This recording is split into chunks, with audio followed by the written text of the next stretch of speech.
Hi everyone, welcome to Imaging Study. Today we are going to see a case of endometritis. A 27-year-old female patient came with lower abdominal pain, pervaginal bleeding with a history of induced abortion. Let's see what we have got on ultrasound. Here you can see the longitudinal section of the uterus in a magnified view with the help of curvilinear transducer.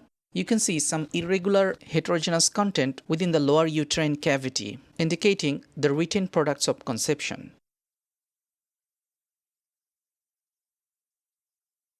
Here on this image, you can see the approximate measurement of the retained products.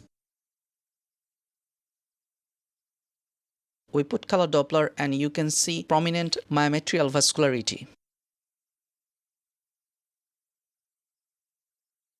And the picture with the vascularity, when you see no vascularity within these retained products, the urine for pregnancy test may become negative. This patient took some medication to evacuate retained products by herself, but after 2 weeks, she came with severe lower abdominal pain, foul smelling, pervaginal discharge and bleeding. She also complained about high fever with chills and rigor. Let's see after 2 weeks what we have got on ultrasound. Here you can see the longitudinal section of the uterus. Now the endometrial region looks quite dark and it is also thickened. But you can see some echogenic structures at the lower uterine cavity. But it doesn't look like previous retained products. Rather, you can see these echogenic areas show comet tail artifacts or sometimes dirty shadowing, which indicates them to be air droplets. Hypoechoic thickening of the endometrium with air droplets indicates it as endometritis, which also goes with the clinical feature of this patient.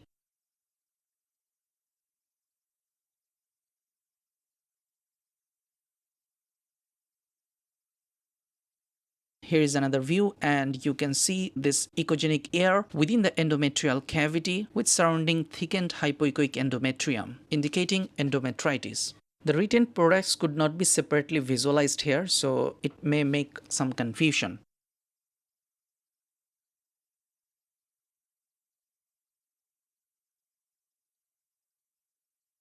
Here is another view and you can see this echogenic air within the endometrial cavity.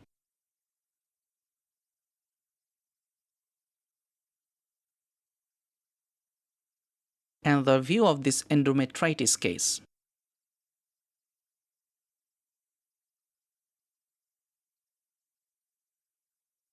We have put color Doppler and now you can see the endometrial region shows prominent vascularity. You can also see some artifacts from this air.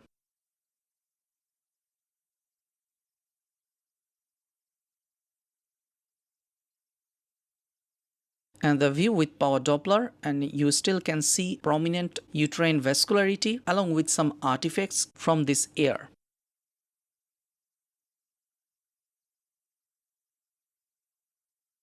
Here's a picture. You can see the uterus with thickened hypoechoic endometrium and echogenic air within the endometrial cavity. And the picture with power Doppler showing increased vascularity.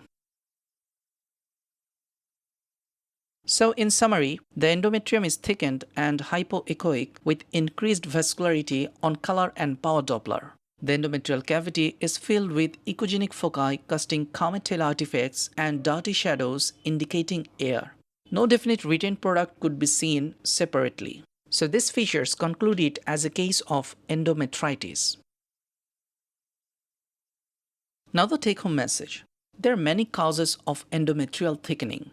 Most of them or even all of them show hyperechoic endometrial thickening. But the most common cause of hypoechoic endometrial thickening is the endometritis. Thank you for watching this video. Don't forget to subscribe our YouTube channel and visit imagingstudy.com for more cases. See you on the next one. Have a nice day.